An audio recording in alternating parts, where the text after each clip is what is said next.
Hello దోస్తులు.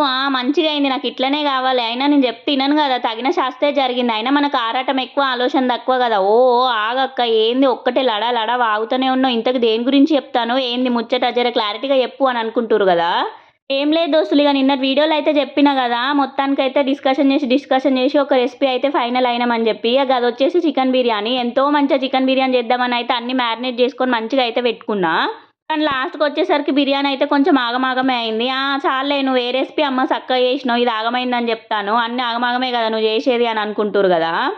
అట్లేం గాదు దోస్తులు. నేను బిర్యానీ అయితే మంచిగానే చేస్తా. చాలా సార్లు గూడా చేసినా. కాకపోతే ఈసారి ఏమైందంటే, కొంచెం రైస్ అయితే గ్యాస్ మీద పెట్టి మా పాప ఏడుస్తుందని అటు ఇటు తిరిగే లోపే కొంచెం రైస్ అయితే మెత్తగా ఉడికింది. కొంచెం రైస్ మెత్తగా అయింది గానీ టేస్ట్ అయితే బావుంది. ఇగ పెట్టేదేమన్నా చుట్టాలకా మనమే గదా తినేదని ఇంగ అట్లనే సర్వ్ చేసినా. ఇగ మా ఆయన ఏమంటాడో ఏమో, ఓ లొల్లి చేసి నువ్వు అన్నదే బిర్యానీ చేసుకున్నావు గదా అని అంటాడేమో అనుకున్నా గానీ మొత్తానికైతే బావుందన్నాడు. ఇంక మా ఆయనే బావుందన్నాక ఇంక మనకెక్కడ తిరుగులేదు గదా!